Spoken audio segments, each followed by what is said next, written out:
Ya, oke. Assalamualaikum warahmatullahi wabarakatuh. Salam sehat dan berlimpah selalu untuk teman-teman semuanya. Kembali lagi di agenda SM Talks Testimoni pada kesempatan malam hari ini yang memang kita selenggarakan setiap hari Rabu malam ya. Dan bersama saya pada malam hari ini sudah hadir bintang tamu yang spesial, yang luar biasa. Kenapa? Karena ya saya pribadi nggak nyangka aja bahwa beliau ini sebenarnya lebih ahli, lebih paham banget dari saya, tapi kok ikut mentoring gitu ya. Nah, nanti kita akan kulik tentang hal tersebut ya, teman-teman. Tapi sebelumnya, nanti akan ada beberapa hal yang kita bahas ya, teman-teman, termasuk pertanyaan dari teman-teman yang tadi pagi udah ngetik tuh, yang mau ditanyakan ke Mbak Emi apa saja gitu ya. Dan sebenarnya sebelumnya turut sebenarnya bukan berduka cita ya, tapi apa ya Mbak ya, turut bersedih lah ya dengan kondisi yang terjadi di sana ya Mbak ya. Kemarin gempa terus banjir bandang, tapi alhamdulillah semuanya sehat ya Mbak ya. Ya, Dan semoga pulih lagi dan sehat terus pokoknya dan kembali seperti sebelum-sebelumnya lagi, kembali seperti semula lagi. Oke, kita mulai agenda diskusi kita malam hari ini, teman-teman. Kita perkenalan dulu dengan member mentoring kita pada malam hari ini, yaitu Mbak Emi Kartika. Monggo silakan perkenalan diri terlebih dahulu, Mbak. Asalnya dari mana, terus kemudian kegiatan sehari-harinya apa, dan mungkin sekilas tentang kondisi sakitnya dulu tuh seperti apa, boleh di-share ke teman-teman. Terima kasih. Assalamualaikum warahmatullahi wabarakatuh. Waalaikumsalam warahmatullahi wabarakatuh. Nama saya Emi Kartika. Pekerjaan saya kebetulan ibu rumah tangga plus pegawai negeri sipil di salah satu rumah sakit milik Provinsi Sulawesi Barat. Jadi Sulawesi Barat. Ya. Apoteker ya. Sulawesi Baratnya mana, Mbak? Ya, Kota Mamuju, Mas. Kota Mamuju ya. Kayaknya banyak ya teman-teman yang dari Sulawesi Barat, dari Mamuju, dari mana lagi tuh? Mana lagi sih daerah sana tuh?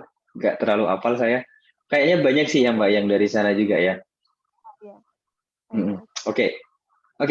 Mbak bisa cerita sedikit Mbak terkait dengan kondisi sakit yang Mbak rasakan dulu seperti apa? Kemudian ya pasti kalau periksa ke rumah sakit kan ya teman-temannya semua yang meriksa gitu ya.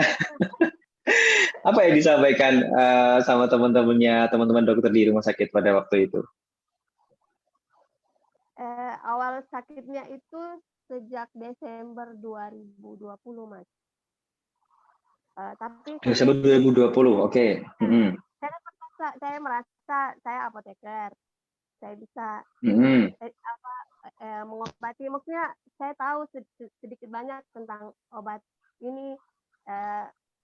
Bisa mendiagnosa sedikit-sedikit. Kalau penyakit yang ini kan sudah belajar banyak, Mas. Jadi saya bisa apalah istilahnya, kalau di farmasi itu istilahnya swamedikasi, Mas. Kita bisa istilahnya obati diri sendiri karena sudah paham obatnya kayak gitu, Mas. Jadi kayak self diagnosis sendiri gitu ya. Oke, terus pede mah saya minum obat mahnya awalnya itu dari level yang paling rendah lah, Mas. Oh iya. Terus tidak ngefek, mulai level agak tinggi, tapi tetap tidak ada perubahan. Agak membaik kalau pas diminum, tapi besoknya kambuh lagi. Oke. Ya. Yang pas parah-parahnya itu awal tahun, karena pas gempa Mamuju itu, Mas, yang gempa 6,2 skala Richter yang gak ada lah. 2000 berapa ya? 2021 ya itu ya Mbak gempanya ya? Awal Januari. Oke, terus? Itu sempat stres, orang tua sudah diungsikan ke Sulawesi Selatan, ke Makassar, kebetulan ada kakak. Anak saya ungsikan ke kampungnya suami, daerah Sulawesi Barat, tapi Kota Majene namanya, Mas. Jadi saya tetap tinggal di Mamuju, Mas, karena tugas. tidak boleh meninggalkan tempat. Jadi mulai memperparah penyakit saya. Mulai dari stres, lihat pasien yang patah, yang berdarah, yang ini luka. Makannya juga ya mie instan, tambah yang nasi yang lebih banyak minyaknya daripada lauknya. Pokoknya pola tidur, pola makan, pola pikir semua amburadul Mas saat itu. Oke. Sebelum dilanjut Mbak, saya ingin sedikit info ke teman-teman nih. Dulu juga ada ya Mbak Nova Susanti kalau nggak salah. Beliau bidan juga. Tinggalnya di mana ya? Di Sulawesi apa di Maluku? Saya lupa. Di Maluku kalau nggak salah. Mbak Nova sama bidan juga. Nah saya kaget juga tuh Mbak Emi pada waktu itu ya. Loh ini Mbak Nova ini bidan, tahu ngobatin orang juga gitu kan? Ya selevel sama dokter lah ya. Cuman emang pasiennya standarisasinya beda gitu.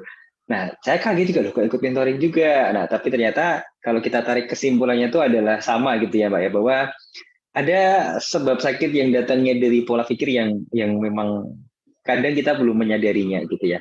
Nah, pada saat itu terus apa langkah selanjutnya yang Mbak lakukan? Mbak gempa, kemudian harus di rumah sakit dan ngurusi korban-korban gempanya. Mbak sakit juga, nah tambah pusing dong itu, Mbak. Pas kondisinya sudah membaik, Mas, saya rasa kok kenapa lambung saya tidak ada perubahan. Saya kan yakin kalau saya itu sakit mah. Belum periksa ke dokter sudah yakin sendiri. Oh jadi Mbak nggak periksa ya memang ya kayak karena dengan kemampuan yang Mbak tahu gitu ya. Terus. Ya, itu diagnosa diri sendiri dengan PD-nya. Terus? Tapi karena tidak membaik malah tambah parah, gemetaran, bangun tiba-tiba malam kayak tercekik, nggak bisa nafas. Oke. Perut begah, semua sensasi Mas saya rasa. Oke, yang tadi nggak bisa nafas kayak tercekik itu kejadiannya Mbak pas di rumah atau pas di rumah sakit Mbak? Pas di rumah Mas, sudah kembali ke rumah, kondisinya sudah mulai kondusif itu sudah dibolehkan untuk pulang ke rumah. Oke. Ada sempat berapa kali, 3 kali kejadian kayaknya. Pas jam 2 malam itu, jam 2 malam, tiba-tiba terbangun, kaget, jantung berdebar-debar, leher kayak tercekik, sukar bernafas Mas. Dari situ saya mulai pikir, waduh, jangan-jangan saya jantung ini. Oke. Terus? Ya, mikirnya kemana-mana udahan ya? Saya itu searching kemana-mana, belum mau berobat ke dokter Mas, karena yakin kalau maksudnya masih takut. Saya sebenarnya apoteker tapi ini Mas, takut ke dokter. Oke. Mau takut ke dokter tuh kenapa Mbak? Karena nanti takut didiagnosa yang aneh-aneh atau gimana? Gitu ya? Seperti itu Mas. Karena udah tahu duluan jadi malah takut gitu ya. Kalau ini nanti gini gitu malah takut. Nah kalau kita kan mungkin basicnya beda sama Mbak, nggak tahu apa-apa gitu kan. Ya udah periksa aja gitu kan. Baru dokter bilang baru kita pusing ya. Oke. Balik sedikit ke tadi Mbak bilang udah konsumsi obat ya Mbak ya. Obat yang level rendah tuh dalam artian memang karena dosisnya ke durasi konsumsinya itu sehari cuma berapa kali atau memang level dosisnya yang ditinggikan Mbak? Kalau pas sampai level yang tinggi gitu. Maksudnya itu obat yang umum dikonsumsi masyarakat. Oke. Nggak perlu pakai resep dokter Mas maksudnya. Paling rendah. Boleh sebut merek kah? Ya boleh Mas. Jangan. Nanti kita disomasi Mbak. Ya. Pokoknya dari A sampai Z sampai obat-obat herbal juga maju yang berseliweran di FB itu Mas juga Coba. Mbak, ini ada yang komen suaranya agak kecil, bisa dideketin nggak, Mbak? Mic-nya, Mbak. Iya, ya Mas. Itu. Nah, udah bagus nih, udah kenceng Ya. nih. Nah, oke. Oke. Berarti artinya obat yang umum yang memang bisa dikonsumsi oleh masyarakat umum, terus ada obat yang dengan resep dokter yang ada logonya merah itu ya, Mbak, ya, bulat-bulat merah itu ya biasanya ya. Ya, logo merah dan ada kode K itu harus Logo resep merah ada kode resep dokter itu. Terus kemudian mulai juga beralih ke herbal juga setelah itu ya, herbal tuh Mbak konsumsi setelah periksa ke dokter dokter, ke belum temannya atau sebelum gimana? sebelum periksa ke dokter. Kenapa? Ini kan aneh ya, Mbak ya. Mbak kan tahu nih bahwa sakit Mbak tuh kurang lebih seperti ini dan obatnya tahu yang kimia gitu ya. Tapi kenapa juga Ya, berpikir ke herbal gitu loh? masalahnya kan saya tahu obat itu sebenarnya racun, Mas. Oke. Sebenarnya racun. Obat Racun dalam sebenarnya artian? racun. Dalam Kalau artian? konsumsinya berlebih dan berkepanjangan, itu akibatnya akan merusak. Akan merusak, Berlebih yes. dan berkepanjangan. Oke. Berarti artinya kan gini ya, Mbak ya. Kalau yang masyarakat umum pahami bahwa sakit ya minum obat. Sakit minum obat tahapannya kan sembuh, harusnya kan gitu ya, yang didapatkan gitu ya. Tapi yang teman-teman dapatkan ini kan sakit minum obat, reda aja sensasinya, besok kambuh lagi, minum obat lagi, sakit lagi gitu kan. Habis itu minum obat lagi, agak reda, kambuh lagi, minum obat lagi kan kayak gitu terus. Nah, kenapa kan sering di live kan Mbak Ibu pasti sudah sering lihat juga, sering nyimak juga ya. Saya selalu bilang, ya kalau obat itu menyembuhkan, sekarang minum, besok nggak perlu minum. Kan gitu ya Mbak ya. Simpelnya. Ya kayak Mbak ini misalkan atau kita lah sakit kepala gitu. Ya udah minum obat sakit kepala merek tertentu depannya B gitu kan. Yang terkenal itu. Sekarang minum, besok kan nggak perlu minum lagi. Kenapa? Ya udah nggak sakit kepala lagi. Nah, beda cerita sama teman-teman yang sekarang keliengan, kemudian minum obat khusus asam lambung, besoknya habis itu enak, kok besoknya kok keliengan lagi dan minum obat lagi, itu yang bahaya kan gitu ya sebenarnya Mbak Em ya. Oke, setelah periksa ke temennya, bilang apa Mbak ke temennya itu, dokter itu? Kemarin kan sempat begini Mas, di rumah sakit tempat saya kerja itu kan dokter internanya ada 4 orang. Jadi saya periksa semua tuh ke empat-empatnya. Oke, terus. Saya kan selalu biar yakin gitu ya. Iya, saya selalu cari second opinion, bukan second opinion lagi Mas, empat opini lagi. Dokter pertama ya sudah saya datang dengan muka yang pucat, lemas. Cuma ditanya kenapa nggak bisa tidur dok. Sudah, saya nggak usah periksa. Kamu langsung ke dokter jiwa saja, psikiater. Oke. Aduh, itu kan. Nggak usah periksa sama saya. Ke psikiater aja. Makanya saya pindah ke dokter yang satunya lagi mas. Jawabannya sama. Jawabannya sama. Nggak usah ke saya, ke psikiater aja. Tapi sampai yang keempatnya itu yang bikin saya langsung ini mas. Mbak Emi sebenarnya kamu itu tidak sakit, badanmu itu tidak sakit. Yang sakit itu pikiranmu, yang dia bilang. Pikiranmu. Coba perbaiki pikiranmu. Padahal teman-teman yang ini maaf ya mas, non muslim. Jadi dia bilang kayaknya kamu kurang ikhlas. Temennya bilang gitu, si dokter itu ya? Ya. Oke. Terus. Berbanyak sholat malam, berbanyak ini. Tapi ya itu mas, masih tidak percaya loh kok ini dia dokternya bilang kayak gitu. Maksudnya saya tidak mengharapkan yang seperti itu mas. Saya kan kemarin masih egois, bilang tak mungkin saya ini maksudnya istilahnya pikiran saya yang terganggu. Saya baik-baik saja, iya. Pikiran saya baik-baik saja. Merasa baik-baik saja gitu ya, tapi temannya udah bilang bahwa pikirannya nggak baik-baik saja. Oke. Oke, oke. Terus Mbak. Sampai suami bosan karena sering minta tolong antar ke dokter, sampai ke praktek dokter, sampai harus ke Makassar, Mas. Jauh ya padahal itu. Berapa jam tuh kalau ke Makassar? 8 jaman, Mas. Semalaman naik 8 jam ya. Sini Jakarta, sini Jawa Barat lah ya. Oke, oke. Terus. Sampai karena dokter dari sini enggak mau rujuk karena dia bilang saya bisa tangani, ya pakai umum, pakai di Makassarnya itu enggak pakai BPJS, pakai umum, jadi harus bayar. Ya, Oke, pas di berarti Makassar dari itu 4 dokter pun Mbak nggak yakin gitu ya? ya, Akhirnya ya udahlah ke Makassar gitu ya. Nggak percaya sama temen Mbak ini ya.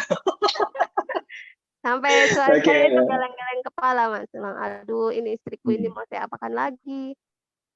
Sampai di Makassar Oke, oke. itu ya ke dokter itu diperiksa semuanya, ternyata didapat ada batu empedu, Mas.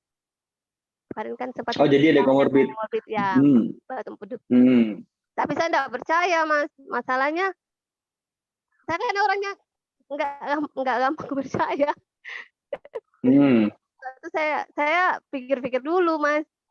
Kok diagnosanya batu empedu? Saya tidak, maksudnya saya rasa saya tanya-tanya orang yang sakitnya sama, saya bilang, rasanya kayak gimana sih kalau kena ini batu empedu?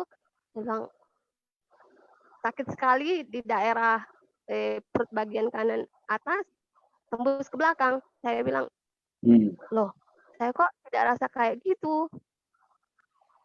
Makanya di Makassar itu saya pergi ke dokter lain, bisa kembali. Dan diagnosanya ya sama, tapi sama.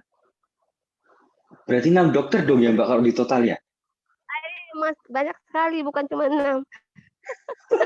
Belum lagi sempat ke psikiater. Sempat ke psikiater. Terus disampaikan apa ketika di psikiater? Ya, depresi. Diagnosanya saya baca sih depresi berat, terus ada gangguan psikosomatik. Gangguan psikosomatik. Jadi kayak Mbak Emma, kayak Mbak Titin dulu ya yang pas kita ajak live itu ya Mbak ya, ada psikosomatik juga ya.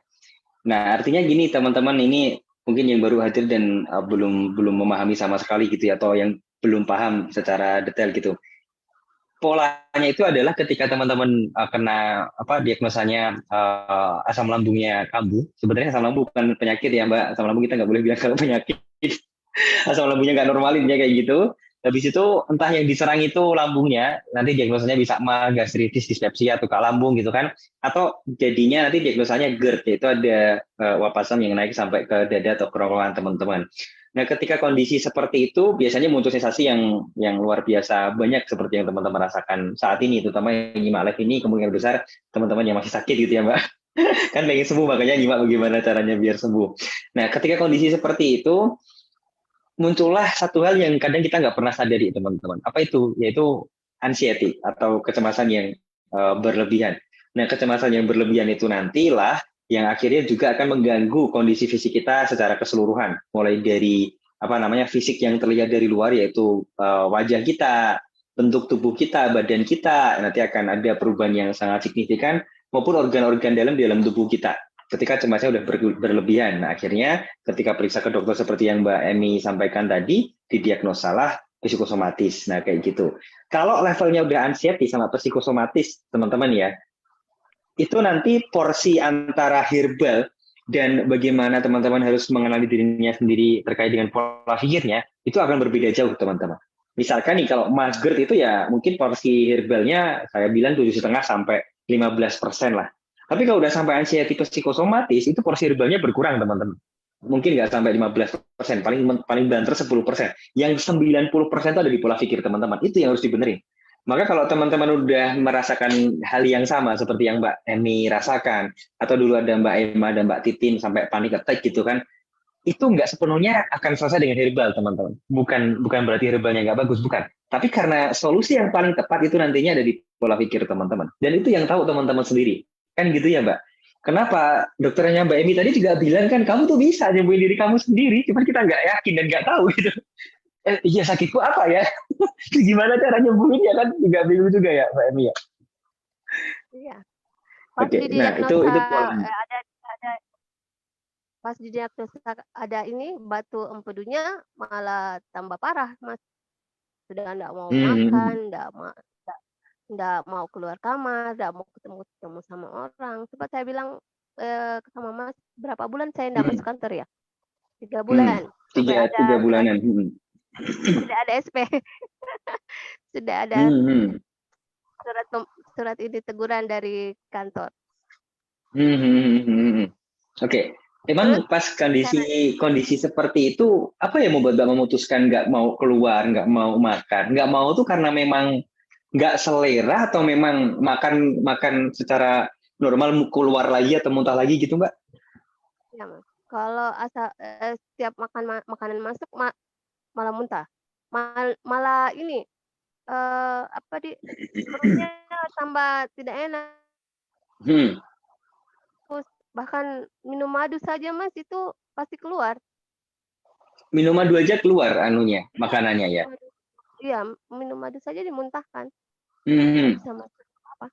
Itu berarti setelah Mbak periksa ke dokter, Iya, kemudian konsumsi herbal diagnosa. juga, ke psikiater juga, baru kejadian itu. Sebelumnya Mas, Oh sebelum sebelumnya ke malah ya, baru psikiater. baru ke Ya, psikiater gitu ya pas setelah kejadian itu gitu didiagnosa ya. ya, pas didiagnosa di Makassar itu kena ada komorbid batu empedu, ya seperti itu. Tambah down, Hmm. tambah Tambah down, ya, tambah down, tambah obat pasti ya.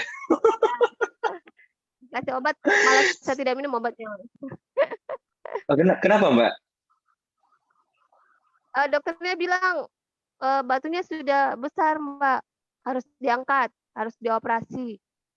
Ah, oke. Terus Kata terus apa yang Mbak? Oh, tambah down gara-gara dibilangin seperti itu ya harus operasi gitu juga harus ya. dioperasi, harus diangkat. Oke. Terus terus? Makanya saya cari alternatif lain, ada yang lewat-lewat di beranda FB lagi yang bisa apa bisa mengobati tanpa operasi Mas. Saya ikut lagi itu, Hmm. bayarnya sampai 1 juta lebih lah, 2 juta. Oh, oke. Oh, itu artinya ikut pengobatan lain yang Mbak udah Ya, bayar sampai segitu gitu ya? ya. Oke. Terus. Tapi habis itu kan disuruh cek lagi tuh diameter batunya. Hmm. Kasih cek lagi justru tambah membesar. Hah? Kemarin cuma Oke. kurang lebih 1 sentimeter pas habis ikut program itu yang saya sebutkan tadi itu malah Hmm. tambah hampir hampir 2 senti. Jadi Jadi membesar nambah kan 2 Mas. senti malahan. Jadi Oke tambah oke down. oke. Tambah down. Oke. Terus sekarang terkait batu empedunya gimana Mbak? Alhamdulillah, iya yang pas dari Makassar itu suami sudah putus asa, saya juga sudah putus asa, sudah saya putuskan untuk pulang ke Mamuju. Saya bilang Bismillah, saya ikhtiar yang lain saja deh. Ya, saya mulai lihat-lihat live-nya Mas Alvin, belum ikut mentoring sih, 2 3 Bulan apa kali ya? saya. Mulai lihat live-nya tuh Mbak. Live-nya itu saya mulai lihat di bulan Agus 2021. Agustus eh Septemberan kalau nggak salah ya. ya. Ya. Ya. Jadi setelah Mbak sakit 7-8 bulan baru ketemu SMA di Solution gitu ya. Ya. Baru lihat wajah saya. Oke. Oke, nanti kita akan bahas itu juga Mbak. Tapi karena udah hampir 100 teman-teman yang nyimak, kita sambil jawab pertanyaan teman-teman ya Mbak. Ya kan tadi bagi saya sempat posting tuh siapa yang mau tanya ke Mbak Emi gitu kan terkait dengan bagaimana caranya gitu kan. Nah, sambil kita baca. Tapi sebelum kita baca, ini saya sedikit mengulik nih. Batu empedunya gimana kondisinya sekarang, Mbak? Belum sempat periksa lagi sih Mas, tapi kemarin eh, sempat cek ke dokter, iseng-iseng ketemu sama Hmm. teman yang Hmm. non-muslim. Oke, Kemarin oke. Terus? saya cerita, Bang Dok, seperti ini keadaannya. Saya ke Hmm. Makassar, Hmm. malah foto-foto hasil USG-nya saya kasih lihat. Dia Hmm. bilang kalau kamu rasa mengganggu untuk diri kamu ya angkat, tapi kalau merasa tidak terganggu ya enggak usah, biarkan saja. Banyak kok orang yang hidup batunya kemana-mana. Jadi ya sudah Mas, saya putuskan untuk Ya, ya nggak usah untuk ya diangkat. udah nggak apa-apa. Karena Iya, sebenarnya kan gini ya Mbak ya. Mungkin masih ada atau bahkan mungkin udah nggak ada, kita nggak tahu kalau iya, kita belum cek lagi. iya, Tapi yang pasti adalah kalau sensasinya yang Mbak rasakan tadi di sebelah kanan kan ya betul yang itu ya, nggak enak kayak ganjil sampai apa kayak nggak enak sampai belakang juga gitu. Kalau udah berkurang banyak banget, ya kemungkinan besar itu juga berkurang kan. Simpelnya kayak gitu ya Mbak ya. Karena apalagi kalau udah jangka waktu lama, Mbak Em ini ikut mentoring udah lama teman-teman, sejak bulan apa ya Mbak ya? sejak bulan Januari. Januari. Bulan Januari. Sekarang udah Juni teman-teman, udah 5 bulanan ya. Jadi artinya wah luar biasa banget, dan sekarang udah bisa lihat wajahnya juga seger, cerah dan semangat gitu ya Alhamdulillah. teman-teman. Nah artinya apa? Saya sering nemuin juga teman-teman yang komorbid batu empedu, ada yang batu ginjal, apa infeksi usus, bronkitis ataupun yang lainnya. Sederhananya sih gini teman-teman. Kalau kita merasakan sensasi gara-gara komorbid itu, dan sekarang sensasi itu sudah jauh berkurang banyak banget, ya artinya kemungkinan besar komorbid itu juga mulai ya mungkin mengecil lah atau mulai perlahan menghilang gitu ya. Nah, biar benar-benar sepenuhnya menghilang gimana? Ya kita tetap telaten, tetap konsisten dengan tindakan yang kita lakukan sehingga hasilnya itu kemarin apa berkurang banyak banget kan gitu. Jangan kendor. Maka kenapa saya bilang sabar, setelah sabar apa telaten sama konsisten. Yang nyatanya juga bisa seperti yang Mbak Emi sampaikan. Oke, itu ya teman-teman terutama yang batu empedu nih, tenang aja. Dokter pun juga bilang banyak orang yang hidup bawa batunya kemana-mana, yang penting nggak Mana-mana. mengganggu nggak apa-apa gitu ya. Daripada itu dipikirin, bikin tambah pusing, asam lambung tambah naik, stres, kata bisa bagus terbuka, tambah sakit kan gitu ya Mbak ya. Ya, Yang penting bisa betul. produktif teman-teman gitu. Oke, kita jawab dari Mbak Aisyah. Kita baca dari Mbak Ayu Ansar Launga. Assalamualaikum Mas Alvin, udah bisa produktif. Oke, berdamai atau menghilangkan sugesti. Ini pertanyaannya ke Mbak Emi ya teman-teman ya, sebenarnya ya bukan bukan ke saya ya. Karena saya tadi kan postingan saya kan udah cukup jelas banget bahwa silakan tanya apa namanya pertanyaan untuk narasumbernya. Jadi narasumbernya itu Mbak Emi. Jadi pertanyaan harusnya idealnya ke Mbak Emi bukan ke saya. Maka yang akan saya bacakan adalah pertanyaan yang ke Mbak Emi bukan ke saya ya teman-teman ya. Oke, selamat malam. Pernah nggak ngerasain badan kayak kaku sebelah kayak mau stroke gitu Mbak, dari Mbak Jui Salon? Pernah Mbak ini ngerasain kayak gitu?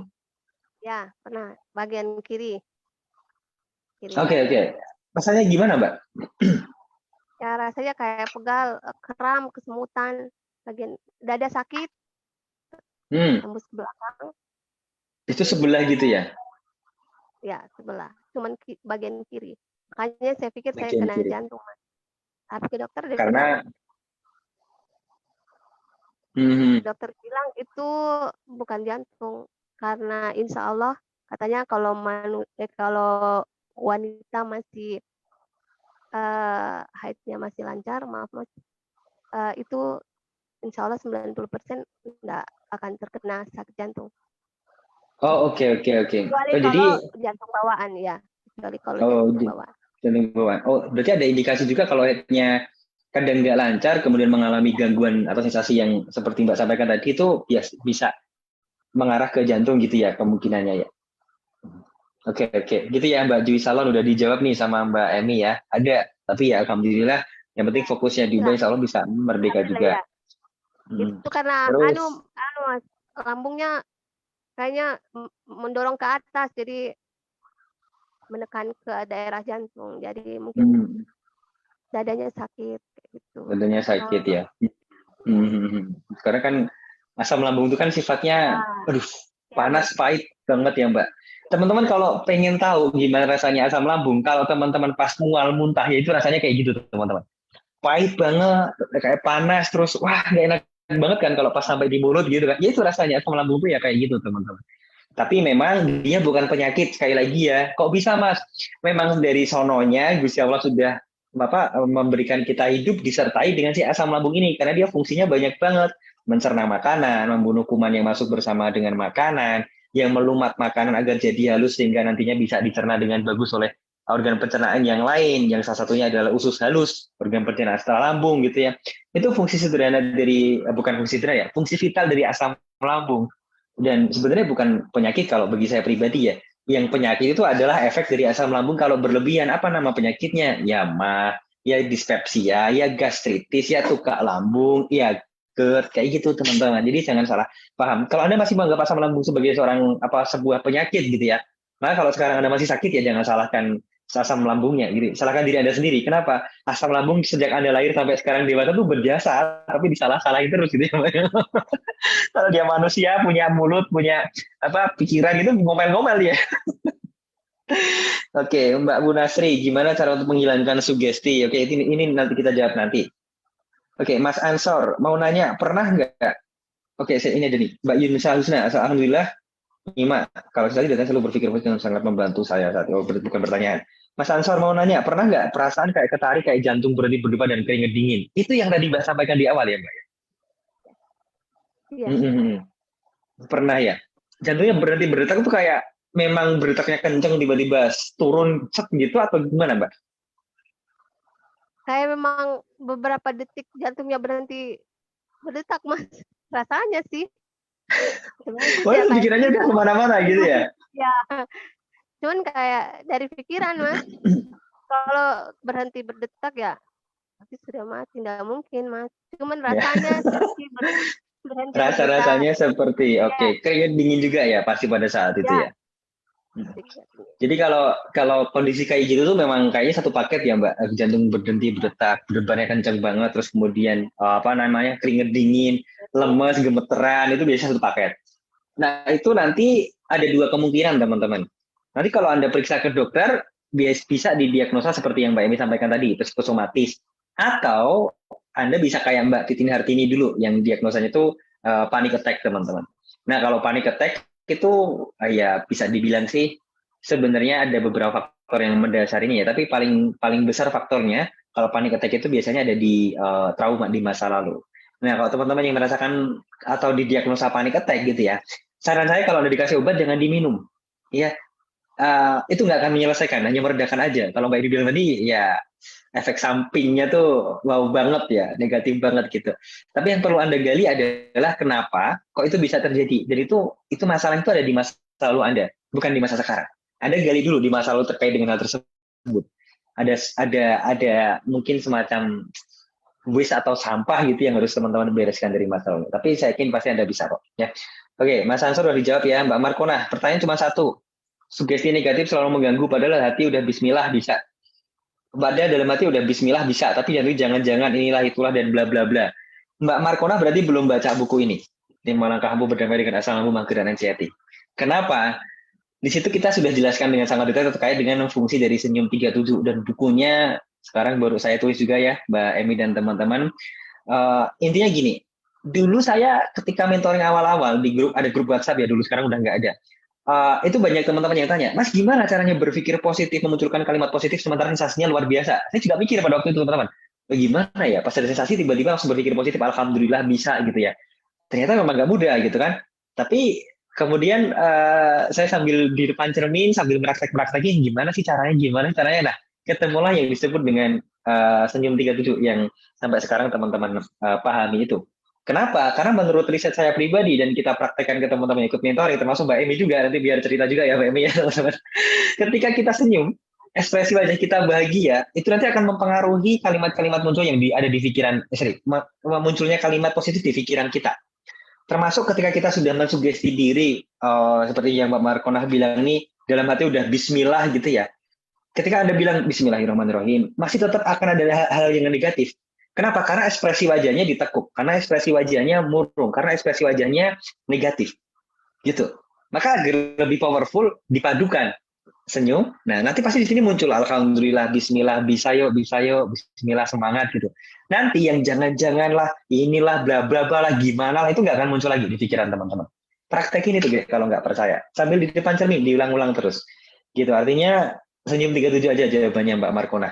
Ada pengalaman menarik apa Mbak Emi terkait dengan Senyum 37 Mbak?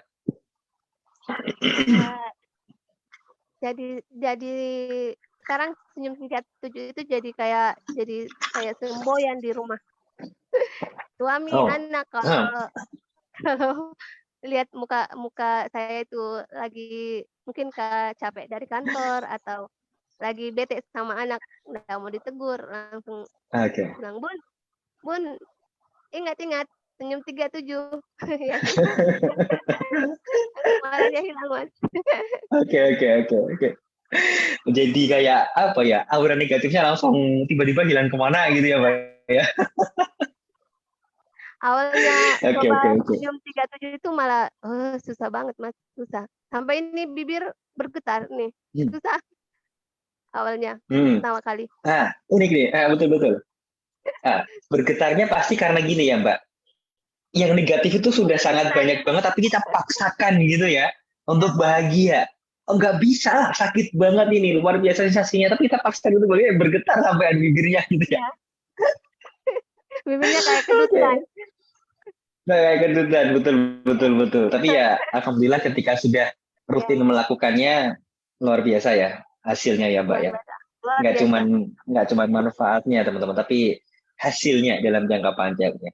Nah dulu kan kayaknya Mbak Emi ini juga termasuk member yang di awal-awal mentoring itu masih hobi ngeluh ya Mbak ya. Jadi Ya, dikit-dikit ya, tanya Mas ini gimana, ya, Mas ini gimana gitu kan. Saya jawabnya simpel. Jawab apa pertanyaan Mbak itu semuanya dari di video mentoring jawabannya kan gitu ya Mbak. ya, Dan ya memang bener udah ada di situ. Cuman permasalahannya kenapa seperti itu gitu ya. Kadang ya mungkin masih belum apa ya berharapnya sih instan gitu ya harusnya langsung dapat progres yang good gitu ya tiba-tiba langsung bim salah bim gitu ya saya ulangin kita nggak punya cara yang seperti itu teman-teman tapi step by step menikmati prosesnya gitu ya kenapa akhirnya kita punya ebook ya Mbak ya 5 level kemerdekaan gitu kan dari permasalahan lambung itu berdasarkan dari apa yang Mbak Emi sampaikan di mentoring maupun teman-teman yang lainnya gitu ternyata setelah kita paham itu ada polanya gitu Mbak teman-teman yang udah akhirnya memutuskan siap sabar itu mereka nggak akan banyak tanya lagi tapi benar-benar melakukan apa yang harusnya mereka lakukan di video mentoring maupun di ini di workbook action plan-nya ini jadi mereka akan lakuin itu yang pertama level kemerdekaan yang pertama level kemerdekaan yang kedua nanti akan ada pergolakan antara yang negatif sama yang positif seperti yang Mbak bilang tadi salah satu tandanya adalah bibirnya kedutan itu tadi bibirnya kayak bergetar kenapa karena yang negatif itu sudah muncul di pikiran kita akhirnya memberikan perintah kepada wajah kita untuk bersedih, untuk merengut, untuk cemberut gitu kan. Tapi kita paksakan untuk bahagia. Nah, itu kan ada perlawanan yang luar biasa. Nah, ketika teman-teman sudah mengalami hal itu, dinikmatin aja, yang Mbak Emi ya. Karena sudah naik level kemerdekaan yang kedua. Level kemerdekaan yang ketiga adalah sudah bisa mengenali dirinya sendiri. Biasanya kayak gitu. Karena gini efeknya teman-teman. Ketika kita tidak mengenali dirinya sendiri, kemudian ketika kita membiarkan yang positif itu menguasai tubuh kita, pikiran kita tuh hanya akan berpikir ini gimana caranya, kok aku kayak gini, siapa yang salah, gimana solusi cepatnya ataupun yang lainnya. Kita hanya akan menyala-nyalakan sesuatu yang datangnya dari luar, gitu ya, Mbak Emi ya. Tapi ketika kita udah menetralisir yang negatif-negatif kayak gitu dengan senyum 37, kita akan lebih mudah untuk bermuasabah, teman-teman. Bermuasabah atau mengenali diri kita sendiri. Kenapa? Kita tersenyum, oke, alhamdulillah, oke, oke. Oke, oke, aku bisa nih, gitu kan sugestinya positif. Habis itu pasti akan bilang, oke, kenapa ya? Kok masih ada sensasi lagi? Kenapa ya ini? Kenapa ya? Tadi kenapa ya? Nah, akhirnya dimulai proses untuk bermuasabah, untuk mengenali dirinya sendiri. Nah, kalau udah sampai level ketiga, level 4 5 tuh akan jauh lebih cepat cepatnya. Dan itu yang dilakukan oleh Mbak Emi juga ya. Oke, ini ada pertanyaan juga nih dari Mas Dinali WA. Saya mau bertanya Mas Alvin, cara menghilangkan ulu hati. Ini pertanyaan bukan ke saya ya Mas ya. Kalau yang ini bisa disimak di live chat yang sebelumnya. Tapi pertanyaan untuk Mbak Emi ya. Oke, Carlos Diana.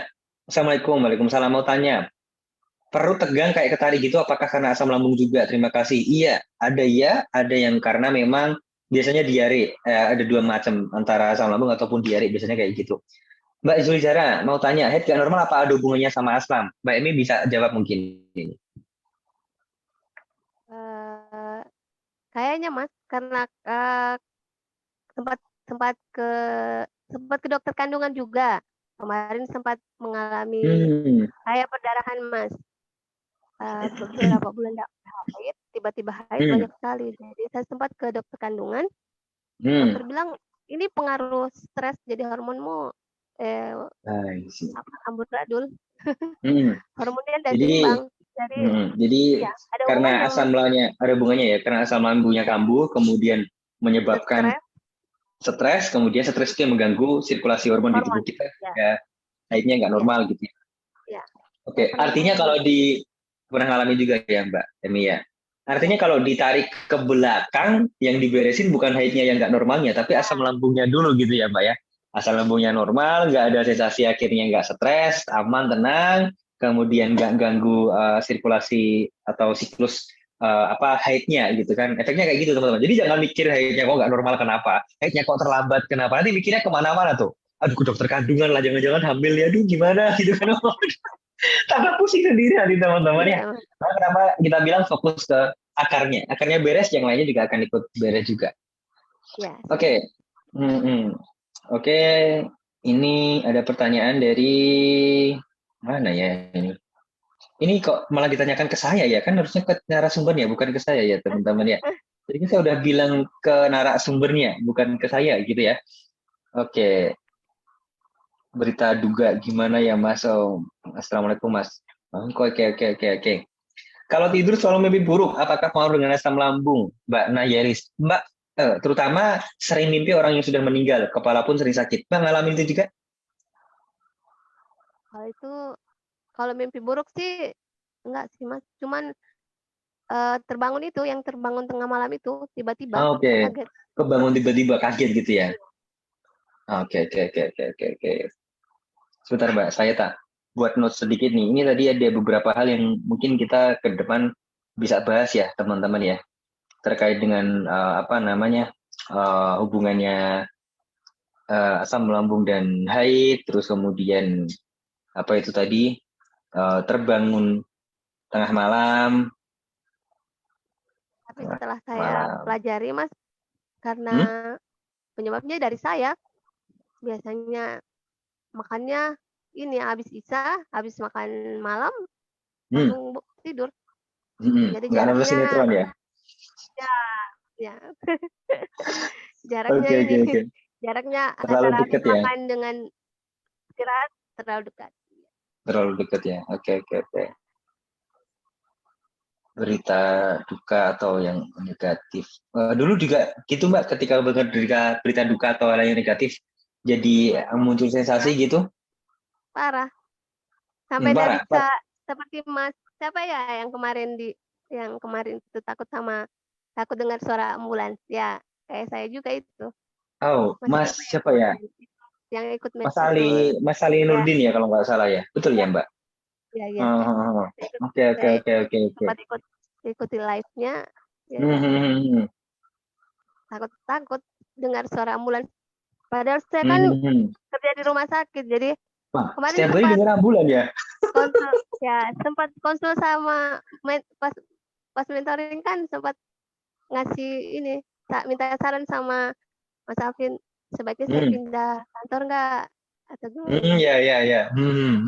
ya, tapi Terus setelah akhirnya saya tetap bisa setelah ya, ya, tetap bisa karena diubah cara meresponnya. ya, Karena dengan pindah ya, kantor pun di sana kalau tetap dengar suara ambulan, ya kan kerjanya di kesehatan di rumah sakit ya Mbak, ya tetap sama dong ya.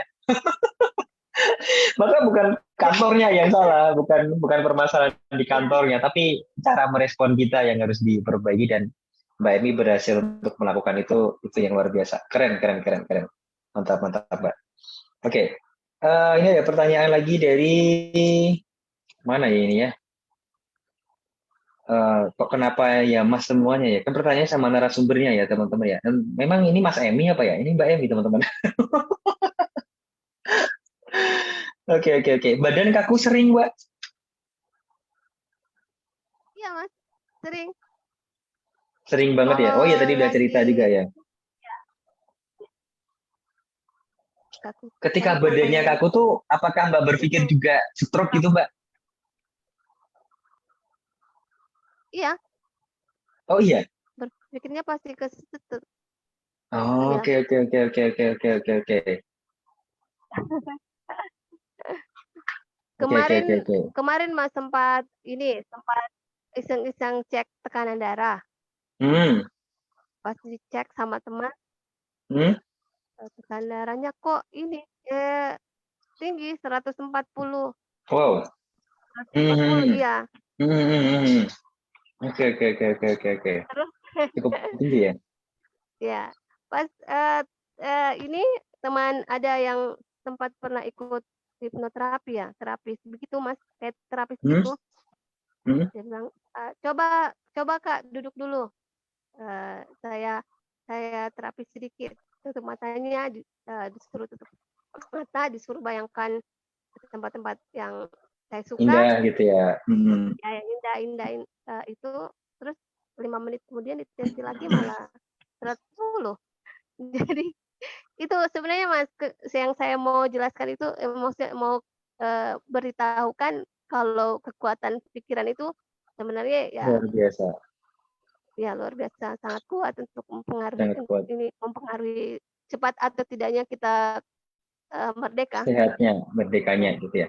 Dulu juga ada Mbak Emi, kalau Mbak kan tekanan darah ya. Dulu ada yang EKG Mbak, cek detak jantungnya itu. Dulu katanya sebelum mentoring itu sering di atas 120, 140 tuh sering banget. Artinya wah itu kecemasannya udah luar biasa tuh. Sering keringat dingin, terus cemas berlebih, nggak tahu kenapa. Bisa jadi arahnya tuh panic attack, kemudian tiba-tiba kayak nggak bisa jalan, tiba-tiba lemes gitu tuh bisa. Nah, cuman ikut mentoring dapat 3 minggu kalau nggak salah, saya tantang malah, Mas berani cek EKG lagi. Gimana ya Mas? Ayo lah, pasti berani. Oke Mas, siap. Akhirnya cek lagi. Sebelum cek itu dia senyum-senyum gitu kan, karena pada waktu itu masih sering pakai masker ya.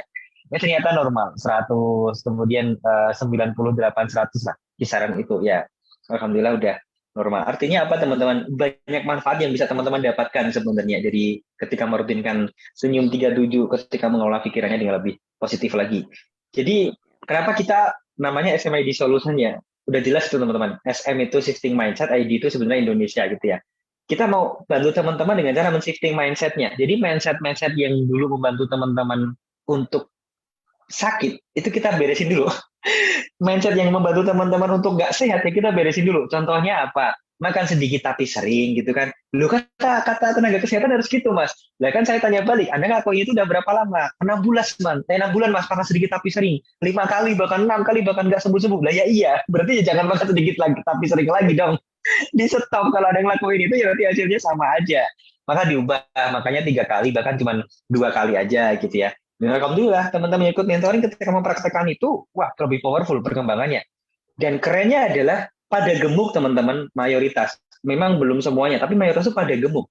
Kayak dulu ada Mbak Ririn tuh nambah 1,5 kilo, ada Mbak siapa lagi ya kemarin ya, ada Mbak Iyut nambah juga, Mbak Ana itu nambah juga. Cepat nambahnya gini. Kenapa? Ya karena masalah utamanya udah beres. Akhirnya makanan apapun yang dimakan, bahkan makannya cuma 3 hari sekali, nutrisinya terserap dengan sempurna gitu kan, ya akhirnya jadi daging. Nah, simpelnya tuh kayak gitu teman-teman. Makanya ada yang bertanya, apakah penyakit lambung bisa menyebabkan asam turun? BB turun Mas? Iya, walaupun porsi makan normal dan sehari 3 kali. Kenapa susah naik lagi? Ya karena masalah lambungnya masih ada. Beresin dulu masalah lambungnya. Kalau belum beres, kan lambung kan mesin utamanya ya teman-teman ya. Anda makan, kemudian masuk gitu kan, ke tenggorokan turun, diterima nih sama si lambung. Mesin utamanya itu masih belum beres, masih rusak gitu ya. Anda bayangin kayak di pabrik deh, yang memproduksi bahan apa tertentu gitu ya. Mesin utamanya itu masih rusak. Berkata pabrik pengolah roti gitu ya. Dimasukin bahannya roti, tepung terigu gitu dimasukin. Mesin utamanya masih rusak. Jadi nggak rotinya nantinya nggak jadi. Pating repot lah ibarat kata. Sampai ke packaging ditumpuk rapi, akhirnya sampai ke toko, sampai nggak ya nggak akan sampai. Kenapa ya? Mesin utamanya masih rusak. Maka benerin dulu mesin utamanya. Bagi teman-teman yang mau gemuk. BB-nya turun sampai berapa kilo dulu Mbak Emi? Turun sampai 5 kilo Mas. Tapi sekarang sudah naik lagi 2 kilo. Berapa? Udah naik berapa? Sudah naik 2 kilo. 2 kilo. Makanya 5 kali? Ya, Atau bahkan 7 kali? makannya malah sampai kadang 2 kali. Oh, dua Paginya kali. cuma ya kadang Mas, kadang paginya cuma minum rice milk itu. Makan 2 kali teman-teman Mbak Emi ya. Sehat, terus kemudian BB-nya kemarin turun, sekarang udah bisa naik lagi, wajahnya juga seger, badannya juga seger, sensasi yang dirasakan udah berkurang banyak banget. Artinya apa? Semua metode pengobatan atau yang mungkin kalau teman-teman ikut mentoring gitu ya, yang saya sampaikan di apa namanya di buku ini juga, kalau teman-teman yang belum punya segera miliki bukunya, itu harus dikombinasikan semuanya. Nggak bisa Anda hanya dengan baca buku ini, kemudian hanya praktekin di bagian akhir tentang apa konsumsi resep sehatnya gitu, teman-teman. Nggak bisa. Resep sehat itu hanya membantu, tapi bukan sepenuhnya. Kenapa? Karena yang paling penting adalah bagaimana teman-teman mengolah pola pikirnya. Karena pola pikir itu ada kayak apa ya, kayak anomali, teman-teman. Dia bisa jadi penyebab sakit teman-teman yang nggak pernah sembuh, dia bisa jadi penyebab sensasinya gitu ya, dia juga yang bisa jadi penyebab teman-teman untuk bisa segera sembuh, bisa segera merdeka. Gitu. Maka itu yang paling penting yang harus teman-teman pahami dulu. Nah, resep sehat, herbal, pola makan, apa yang dimakan, sederhana banget itu. Semua orang pasti bisa. Tapi yang di pola pikir ini belum tentu semua orang bisa. Kenapa? Karena butuh proses untuk mencapainya. Karena kalau yang kayak makanan, minuman gitu kan kita lihat ya, buah jahe misalkan kita lihat semuanya kita bisa tahu itu. Tapi kalau di dalam diri kita ini kan kita nggak bisa tahu. Apa harus dibedah dulu kan? Ya gimana caranya gitu kan? Ya yang bisa adalah kita gali, kita tanya ke diri kita sendiri gitu ya. Oh kenapa kok gini, kenapa kok gini, kenapa kok gini, kenapa kok gini. Nah, nanti pasti akan ketemu itu. Oke, sebelum saya lanjut jawab bacakan pertanyaan dari teman-teman lagi. Mbak tadi cerita bahwa dokter bilang ketika Mbak ke Makassar tadi ya kalau nggak salah, Mbak didiagnosa depresi dan ada dokter yang di Mamuju yang non muslim tadi bilang bahwa Mbak belum ikhlas gitu ya. Mbak ngerasa nggak sih pada waktu itu bahwa kenapa ya? Maksudnya memang ada masalah di dari situ gitu. Udah Ya, ngerasa nggak pada waktu itu? masih masih egois sih Mas, masih belum merasa. Jadi belum belum bener-bener tahu gitu ya. Emang bener ya? Saya nggak jelas Ya, kenapa gitu ya. Masih bertanya gitu ya, pasti ya. saya ikhlas kok, semuanya ikhlas kok. Masih ikut Hmm, mentoring baru baru baca buku Mas. hmm, hmm, hmm, hmm. Oh, seperti Baru ini maksud. baru ketahuan shifting break-nya Ya, gitu ya. ya, Dan shiftnya ya. biasanya sih teman-teman termasuk Mbak Eri juga ketika sudah melewati proses menggali shifting break-nya, kemudian kita bantu untuk menyelesaikannya, wah progresnya itu pasti luar biasa banget. Dulu Mbak Eni gitu juga Kak? Karena udah Ya, lama banget sampai mentorinya, jadi saya agak lupa-lupa inget gitu. ya, sampai hari belum cukup sepekan mentoring sudah bisa ikut yang saya kirimkan sempat saya kirimkan fotonya ke Mas Hafid ikut ada kegiatan Balai POM itu Oh iya iya iya, oke oke ya masih ingat tuh. saya ikut ya. Padahal kemarin itu saat sepekan sebelum itu kan masih parah-parahnya. Teman sampai kaget Hmm, loh. Kamu kamu kok bisa datang sini, bisa hadir. Kemarin kan sempat lemas, kaget. Teman-teman Nggak pada nyangka juga kaget. temannya ya. Oke oke oke oke oke. Meskipun pada saat itu belum belum sepenuhnya ya, maksudnya belum belum sesignifikan sekarang ya kondisinya ya Mbak ya. Oke oke. Temennya kaget tuh karena kondisi Mbak tuh yang parahnya seperti apa Mbak? Kok tiba-tiba kemudian temennya kaget kok? Karena Mbak bisa ikut agenda dari Balai POM itu. Kemarin kan sempat nggak bisa lihat orang rame mas. Oh, oke oke. Kalau kerumunan sempat hampir setahun, hampir setahun saya nggak pernah ke pasar, Hmm, nggak pernah, Wah, ya setahun nggak nggak pernah, ke pasar Mbak? ya Oh, oke. nggak pernah ke pasar Oke oke terus? karena takut mas, saya tahu takutnya, saya juga bingung takutnya kenapa. Pokoknya kalau Oke oke lihat oke. orang banyak saja langsung lemes, Hmm, lihat orang banyak hmm, yang berkerumun saja langsung lemes. hmm. Oke oke oke. Nah, ketika itu berarti ada tantangan juga yang Mbak berhasil lewati adalah datang lagi ke kerumunan orang yang banyak gitu ya. Bener masih Ya lemas atau enggak gitu kan. Nah, gimana Mbak perasaan ketika apa men-challenge dirinya sendiri dengan hal itu? kemarin pas ke Makassar waktu pas Lebaran mas, itu diajak sama anak-anak untuk ke mall, diajak main. Hmm, Di hmm, situ hmm, hmm. ya malah saya ini malah tidak sadar, yang sadar itu malah suami saya ingatkan, Bun, baik-baik di perasaan tak, bilang. Kenapa? Nah, kan rame. Nggak tegang, nggak keringat dingin loh. Oh iya ya, kemarin saya kan takut sama kerumunan. Ah, Tapi sekarang kok nggak ada sensasi sama sekali. Malah malah ikut enjoy main sama anak-anak. Sampai suaminya malah yang menyadarkan Iya. Mbak lu. Kok nggak lemes? Kok nggak gemeteran gitu ya? Awalnya kan Kok pernah nggak pernah takut-takut pernah gitu ya? masih aja ke mall. Hmm. Baru sampai di depannya minta pulang. Ah, sudah pulang. Ah, Kenapa? oke oke. Nggak enak perasaanku. Pulang saja. Ayo pulang. Hmm, ya sudah, nggak sampai masuk ke mallnya. Oke oke oke oke.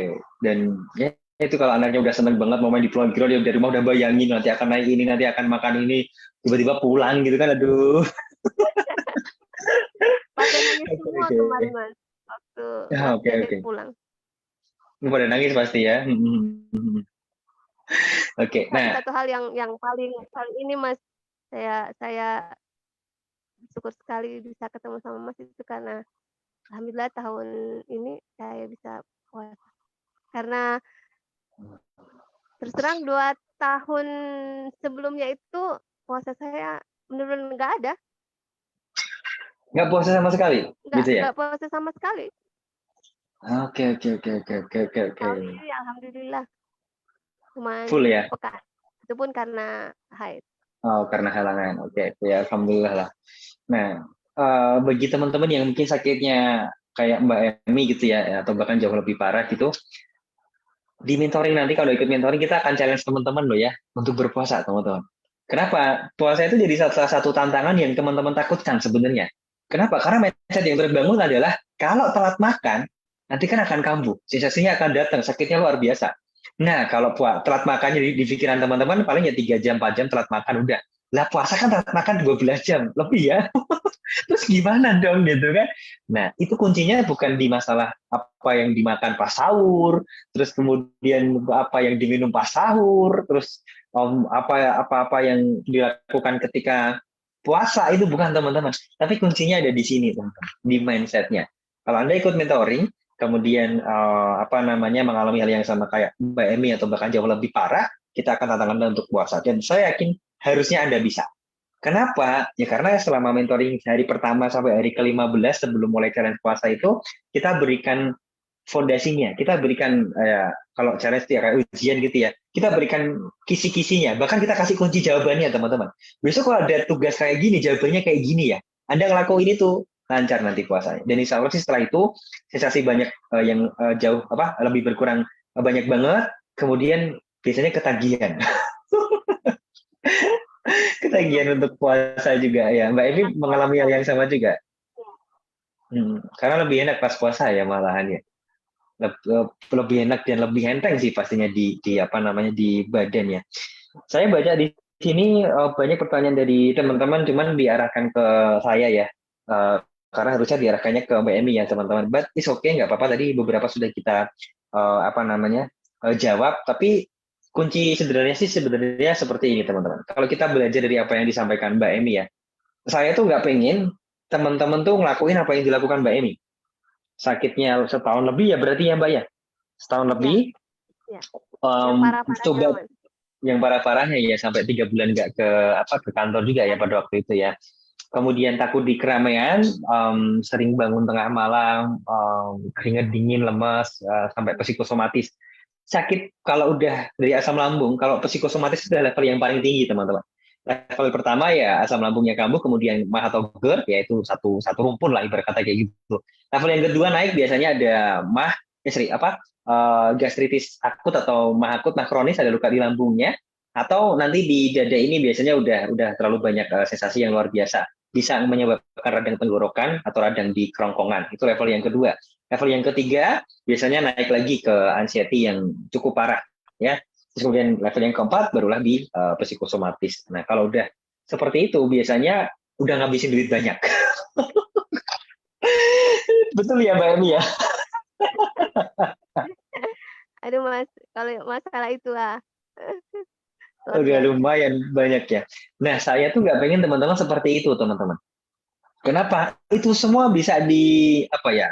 Dikendalikan, bisa dikontrol, bahkan bisa bukan dihalangi ya.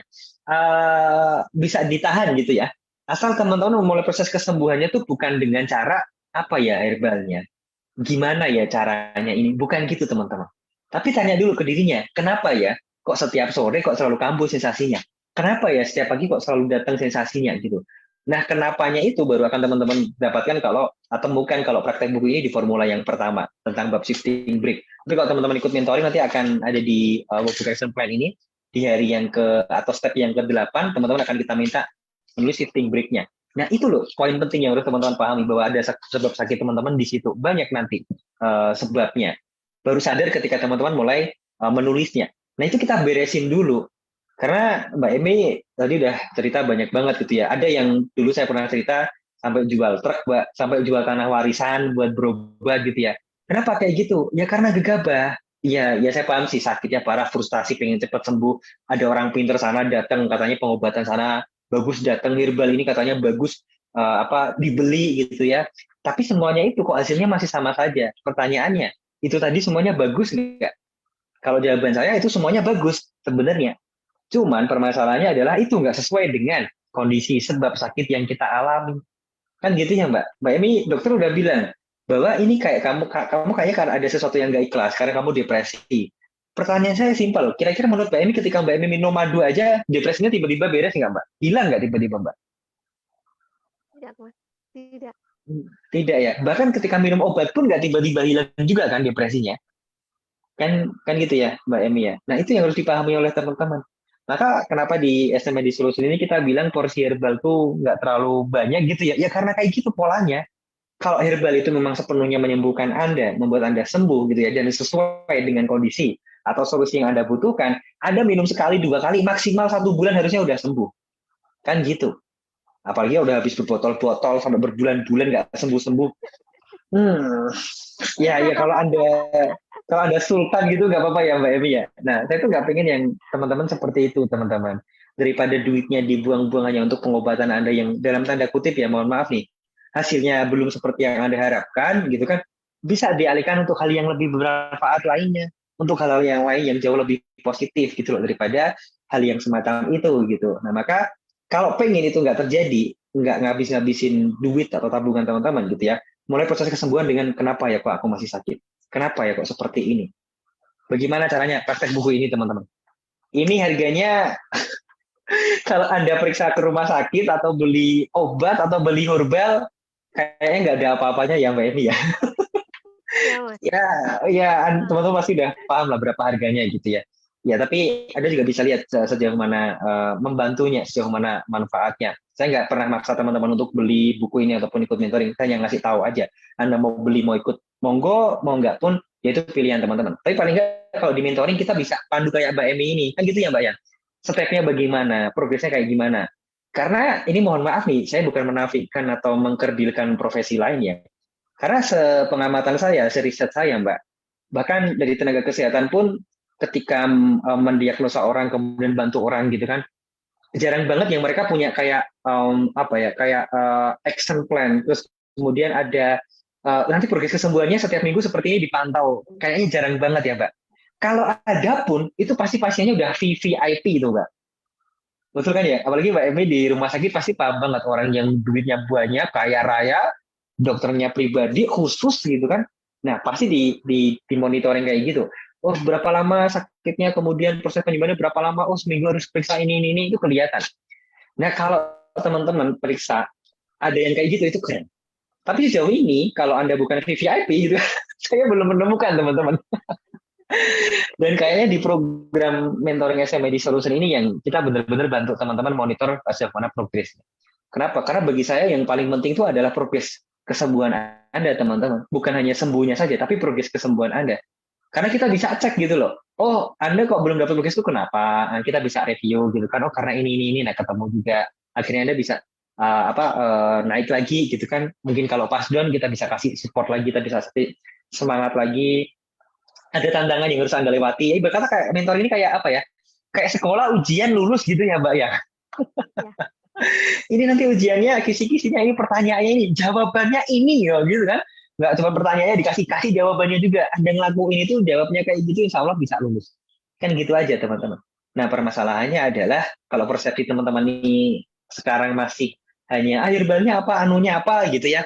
Ya nggak apa-apa, nggak ada masalah sama sekali. Itu pun kalau Anda dapat progres signifikan dengan mengkonsumsi herbal tersebut, ya oke, itu rezeki Anda gitu. Tapi kalau belum, ya artinya harus ada cara lain yang harus Anda lakukan teman-teman. Oke, itu yang bisa kita sampaikan ya teman-teman. Tapi kita jawab sekali lagi ya. Kita baca satu lagi pertanyaan dari teman-teman. Tadi ada yang tanya nih, bentar Mbak. Pertanyaannya cukup cukup keren sih. Oh sebentar, ke Mbak Emi nih, apa namanya pertanyaannya? Bentar, mana ya? Kelewat udah paling atas tadi kayaknya. Oke, oke, oke, oke, oke. Oke, satu lagi aja deh. Apa herbal yang Mbak Emi konsumsi ketika mentoring dan mungkin sekarang juga masih sering konsumsi? Jahe pandan madu. Pagi ya? Ya. Semua sih Mas, saya coba, tapi yang paling favorit itu sereh Mas, sereh madu jeruk nipis. Karena untuk buatan madunya juga Ya. gitu ya. Oke, Ya. oke. Terus? Kalau minum malam pasti tidurnya nyenyak sampai pagi. Tidurnya nyenyak sampai pagi.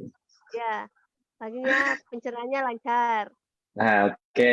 Satu paket sih biasanya itu ya Mbak ya. Ya.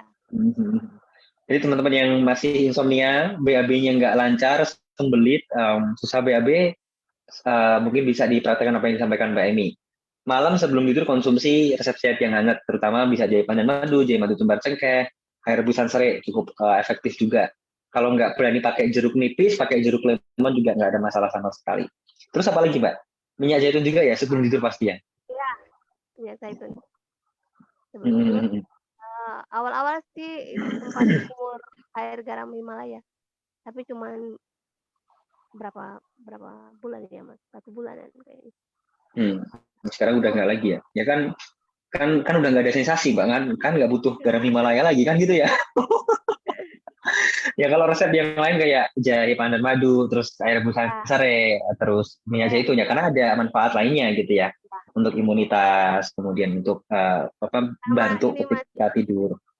Paginya suka ini minum air nabas. Air nabis yang dibuat malamnya ya berarti ya. Buat malam. Oke. Udah hampir 1 jam lebih kita diskusi Mbak, 1 jam 10 menit. Ini kayaknya diskusi terlama saya dengan member mentoring ya, yang testimoni teman-teman, karena asik banget, karena keren banget, banyak hal yang bisa teman-teman dapatkan, banyak sekali insight positif yang Mbak Emi sampaikan juga. Terakhir apa yang ingin disampaikan ke teman-teman Mbak, terutama bagi teman-teman yang mungkin sakitnya parah kayak Mbak Emi gitu Mbak? Kalau sebaiknya ya, kalau ini maksudnya kurangi konsumsi obat kalau memang nggak perlu. Sebenarnya sih ya apa ya? Kalau saya itu ya. bilang nanti profesi saya marah kalau saya bilang obatnya sebenarnya. Tapi maksudnya yang paling penting itu pola pikirnya yang diperbaiki. Yang diperbaiki. Dan itu nggak hanya selesai atau nggak akan pernah selesai kalau hanya dengan obat herbal gitu ya Mbak ya. Dan memang kita yang pasti harus mengenali diri kita sendiri, karena yang tahu pola pikir kita tepat atau enggak, benar atau salah, ada masalah atau enggak, maksudnya ada masalah di pikiran kita atau enggak, itu ya diri kita sendiri kan gitu ya Mbak ya, bukan orang lain teman-teman. Ya, pola pikirnya diperbaiki, terus diperkuat di future hope-nya. Oh iya, di future hope-nya. Oke. Kita belum sempat cerita ya soal future hope ya Mbak, tapi it's okay lah, nggak apa-apa. Nanti biar teman-teman penasaran aja. Nanti kalau praktek di buku saya ataupun ketika ikut mentoring kan mereka akhirnya paham apa sih pentingnya future hope itu yang harus kita wujudkan. But it's okay. Terima kasih banyak Mbak Emi atas waktunya. Luar biasa banget diskusi malam hari ini, keren banget, dan harapan saya semoga situasi di Mamuju dan sekitarnya berangsur lebih kondusif lagi ya Mbak ya.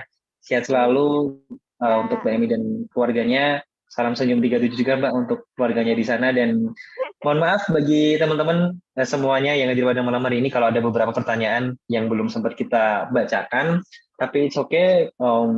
Kayaknya jawaban yang dibutuhkan teman-teman sudah ada di live Facebook kita yang sebelumnya maupun di YouTube SMID Solution.